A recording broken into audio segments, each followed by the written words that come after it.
Hey everybody, I'm Danny Willis from Motor Witch Industries. We're going to do an install video for you today on Evolution Industries compensator upgrade and their clutch. Before we get into the install portion of this video, let's talk about what a compensator is and what it does, the whole theory of operation, and why the Evolution Industries parts of that compensator are better than stock. With the Evolution Industries upgrade, you're going to rerun 3 of the stock components. So let's talk about that first. The compensator is the first thing in line that's transferring the power that your engine is putting out to your rear wheel.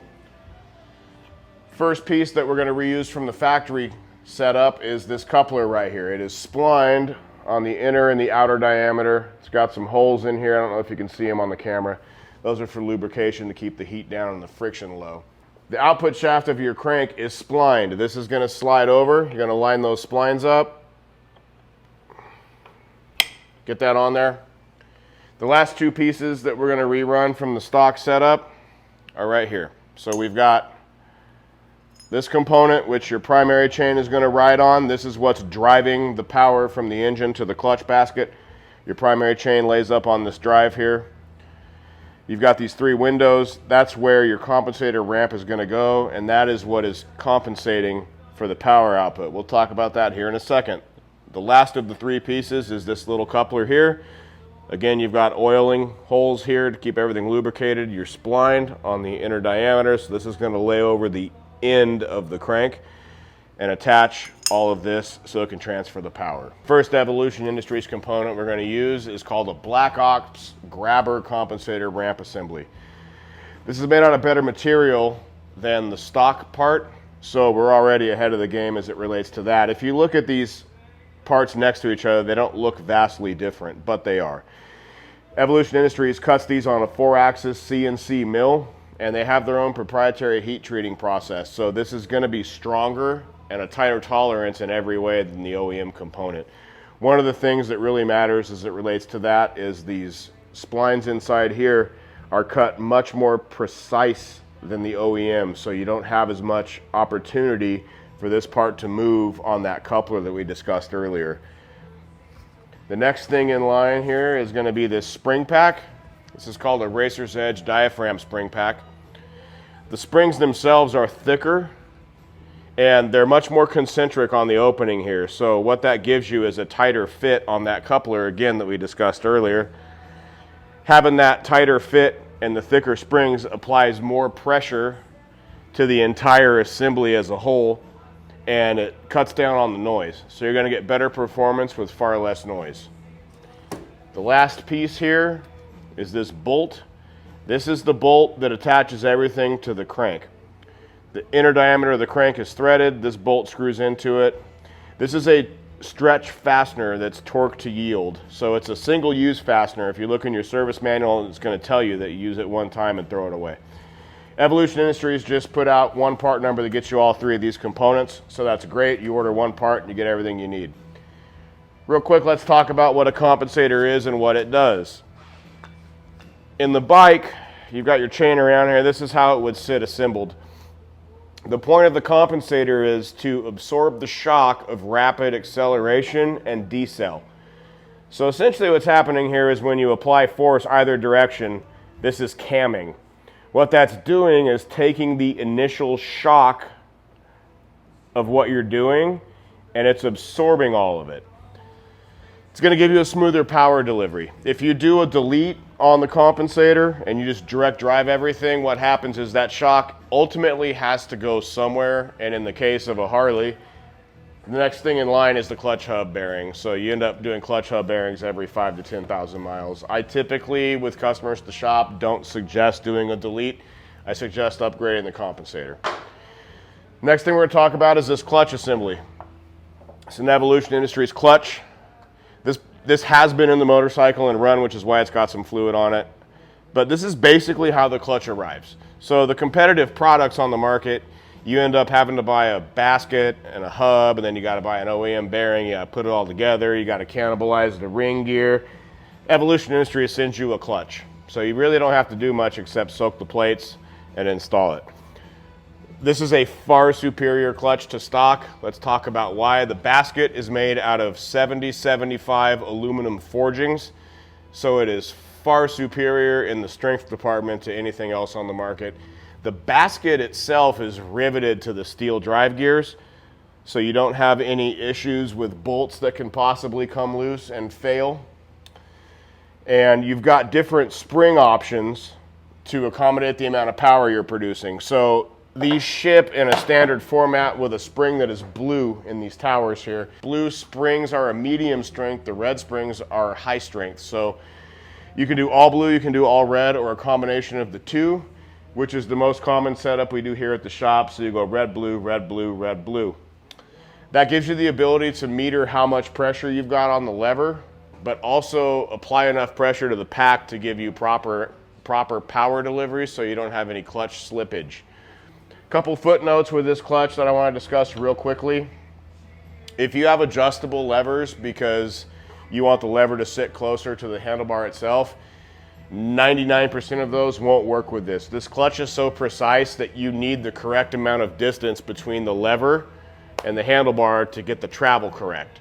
This clutch is available for cable drive and for hydraulic, and in both circumstances with adjustable levers, we have found that you can't really run them because the clutch is so precise. The other thing that you need to think about is if you are cable drive with a Milwaukee 8 and you've got that yellow plastic automatic adjuster, this clutch pack is so strong that it will tear the splines out of that, and that adjuster will collapse, which will ultimately end up wearing out the clutch pack prematurely. So you're going to have to go to a metal adjuster. Here at the shop, we use the adjuster that Fat Baggers makes, and it goes in line, takes up the place of the yellow adjuster, and it gives you the ability to adjust the clutch like a traditional cable like you're used to on your old touring bike or your Dyna. Now that we've covered all this stuff, let's get into the install portion of this, and we'll cover the tools, the torque specs, and everything you got to do to get this on your bike. All right, so now that we've covered theory of operation, we're going to start putting this thing together. It's your primary chain. So you've got basically two chains that are stacked together. There's one pin that holds everything in place. This chain is not directional. However, if you are doing this job on your motorcycle and it's got any miles on it, you want to put this chain back in the bike going the same direction it was when you pulled it out. If you got to put a Sharpie mark on it, whatever you got to do to make it so that you can reinstall it in the same orientation it came out is critical. In this case, the chain was traveling this way. So the first thing we're going to do here is take this chain off of the stock clutch basket, and we're going to slip it onto your Evolution Industries clutch basket, and we're going to line it up with the drive gears on that basket. Now, we've got our clutch over here, we've got our chain over here, it's oriented in the correct direction. We're going to move on to the primary. All right, so now that we got our primary chain set up, going the right direction, it's laying on the clutch. Let's talk about this spring pack here, because this is the next thing going on the bike. Evolution Industries ships this in the way that makes the most sense for shipping. It is not the direction that it installs into the motorcycle. So, if you're not one of the people that reads instructions, I would suggest you read the instructions at this point. They give you an exploded view of the way the parts are supposed to install. These are bell springs. So, what you want to do is put the concave sides of these springs facing each other, okay? So you've got this first set of big springs, okay? You'll notice that I've got them set up where the openings are facing each other. You got this big gap in the middle. That is the correct way to install these. Big springs first. Now, we're going to do the second set of springs. Same deal. They're shipped where they're cupped into each other. That's not how they install. You got to flip them. So you've got the openings facing. Got this big gap here in the middle. That is the correct way to install these. Lastly, we got this little baby spring.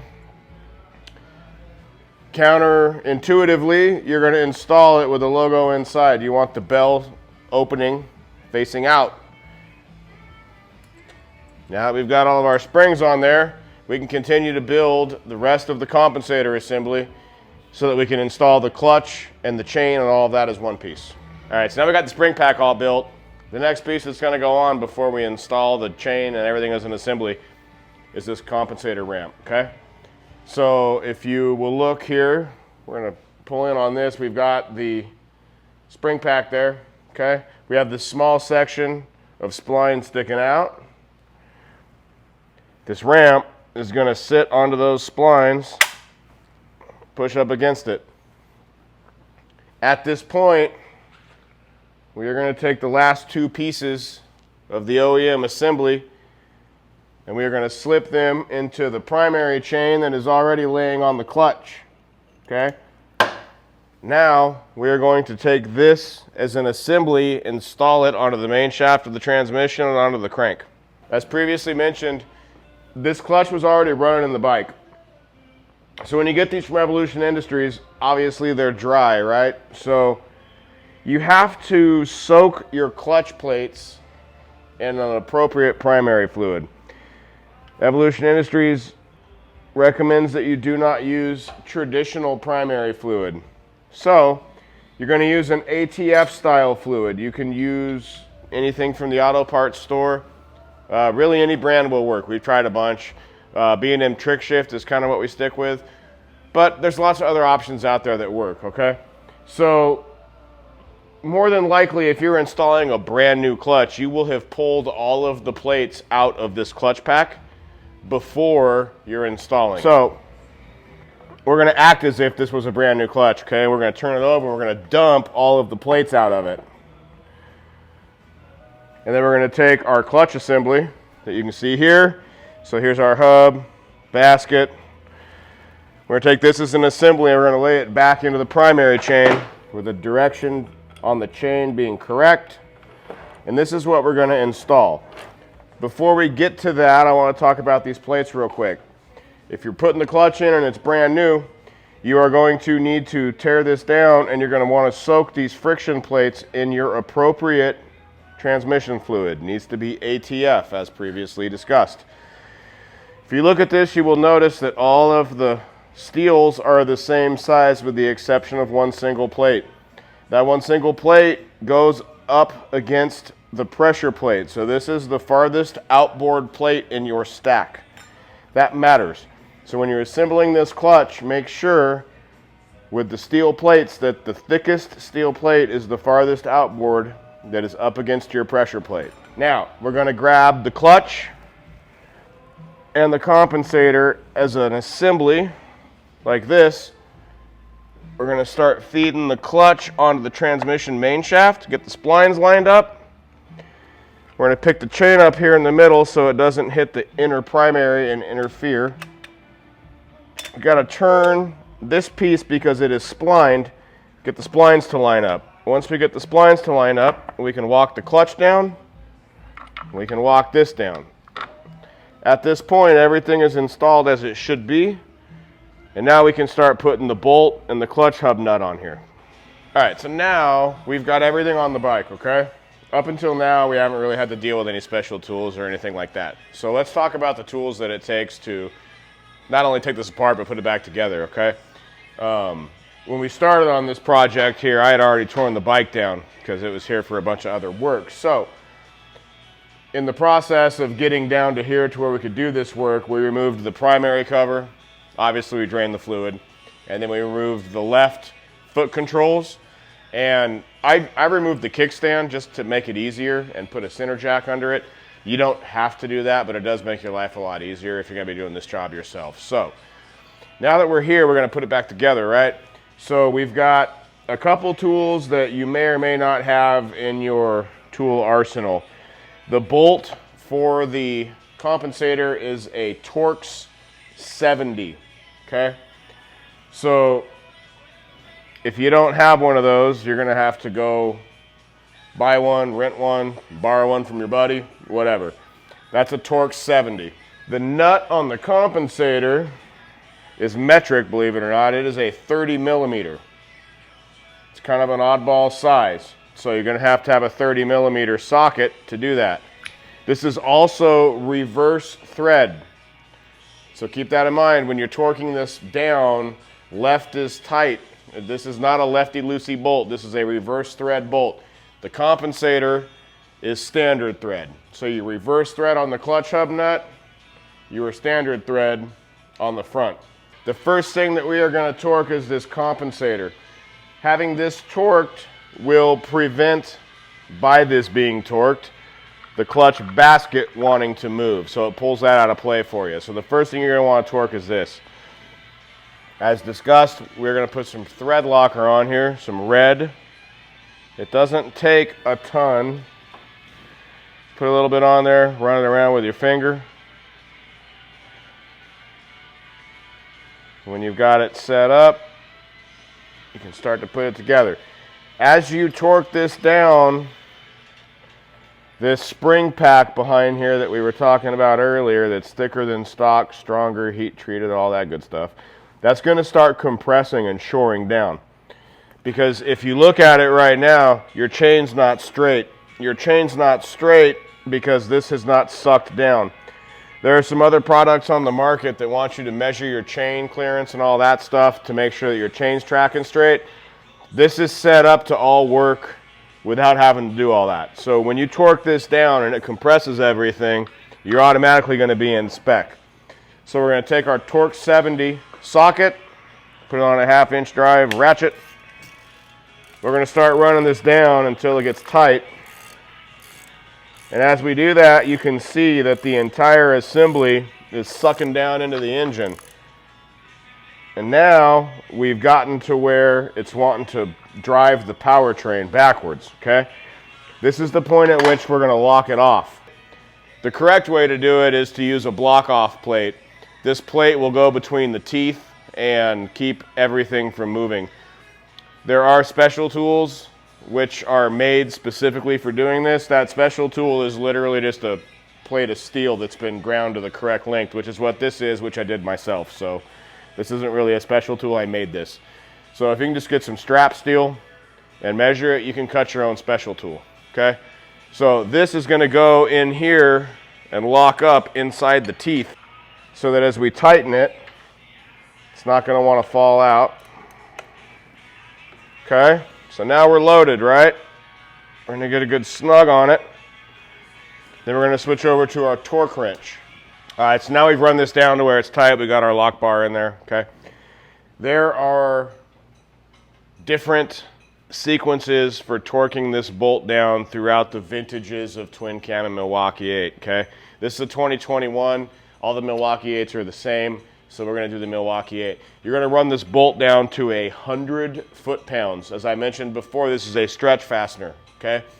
That 100 pounds is gonna stretch that fastener out. We're gonna back it off a 1/2 turn and then final torque it to 170. So the first step in this process is 100 foot-pounds.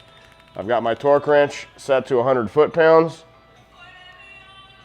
We're gonna pull it till it beeps. We hit 100 foot-pounds.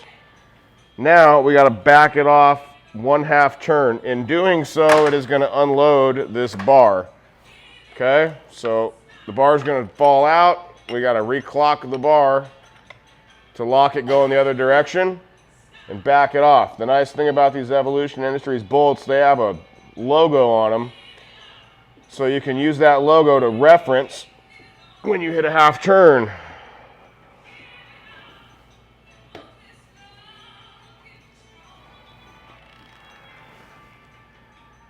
Okay, we're at a 1/2 turn. Now we got to go back to tightening it, and we're going to final torque it to 170 foot-pounds. All right, so we did our 1/2 turn. Now we're going back in the tightening direction. Once this grabs a load, we're going to block it off, and our final torque spec on this is 170 foot-pounds, okay?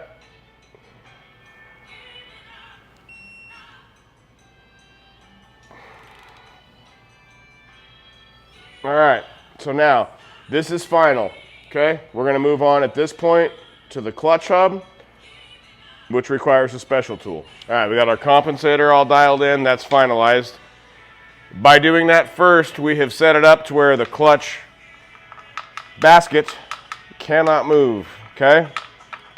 That's why we do that first. Now, we're gonna tighten the clutch hub nut, which is reverse thread. So, left is tight. This is not a lefty-loosey nut, okay? So left is going to be your torque. It calls for red Loctite. You do not need a bottle of red Loctite. Put a drop in there, take your finger, run it around. You don't need a ton of Loctite. Just get it in there nice and even, best you can. Now what we're going to do is we're going to start this by hand, okay? Your hand thread it to the left.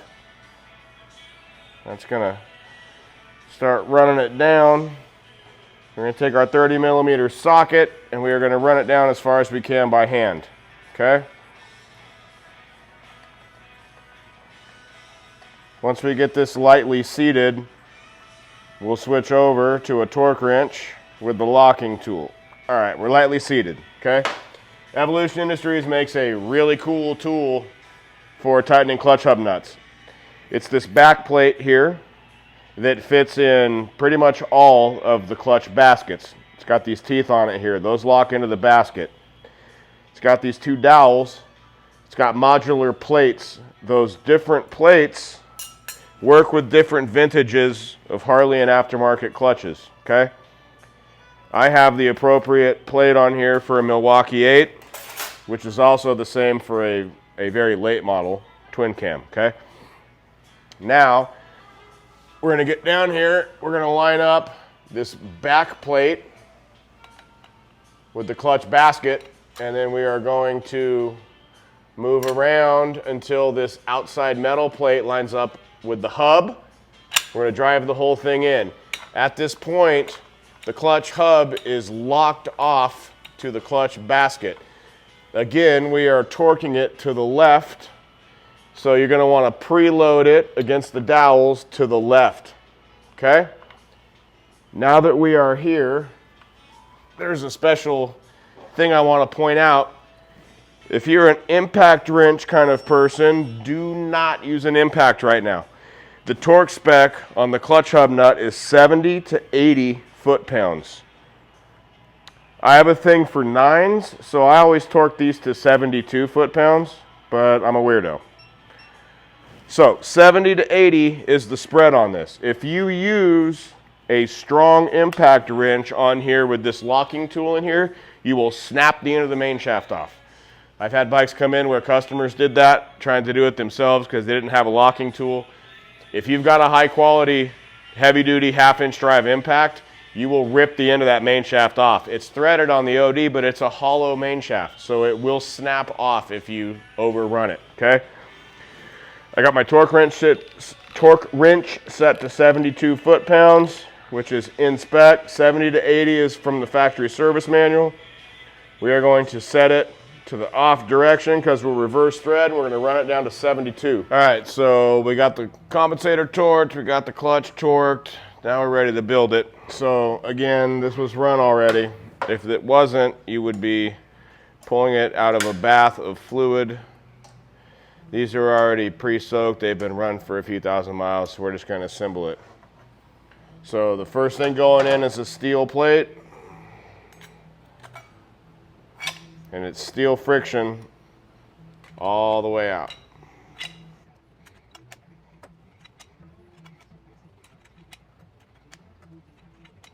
I'm sure you can notice in the video here, the friction plates lock into the basket, steels lock into the hub.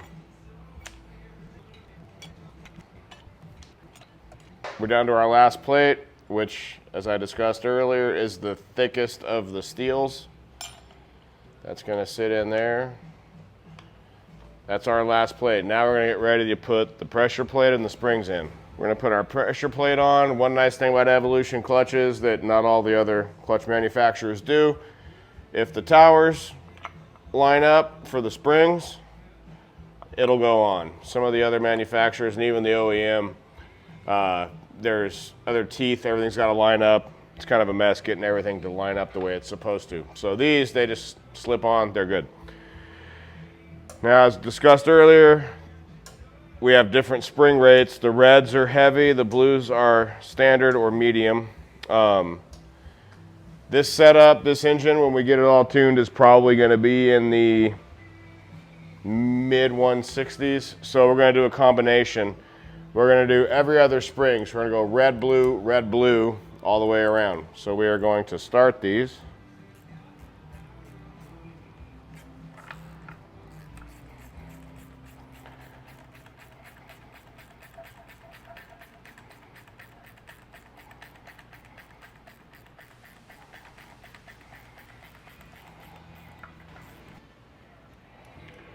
you've got to put a little bit of a load on these. So these springs are actually a spring and a bolt and a collar, okay? So you've got to, and they come pre-assembled when you buy them, but keep them in that order. On the blue ones, you got to put a little bit of positive pressure on them to get them down into the threaded hole to get them started. We're going to alternate red and blue all the way around.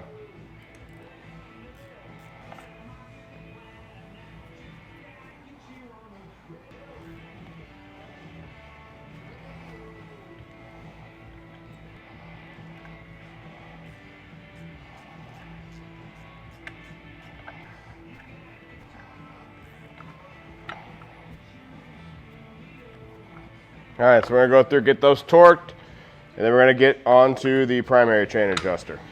All right, so we've got compensators finalized, clutch hub nut is torqued, everything's finalized there. We got our plates in order. We've got our springs in. In this configuration, we are a mix of red and blue springs, so heavy and mediums. Our clutch is not adjusted, it's just chilling, just hanging out there. Last thing that we have to do here is put the primary chain tensioner back in. Stock Harley Davidson primary chain tensioner is basically just a spring with a shoe and teeth. The teeth keep it from going backwards. So as the primary chain wears in and loosens, or the shoe gets chewed up, the tensioner will go forward and ratchet out. Keep your tension correct. When you tear these down, you're going to want to put a zip tie like I did here. You got a button there and a pin. Those are from the factory when you get it brand new. This is run all the way down and it's got a lock tool on it to keep it from opening up. So if you do this when you tear it down, it'll go right back in just the way it came out. So we're going to pick the chain up. We're going to start our back bolt. And we're going to push up on it here, get this bolt lined up. You run these two bolts in, torque them.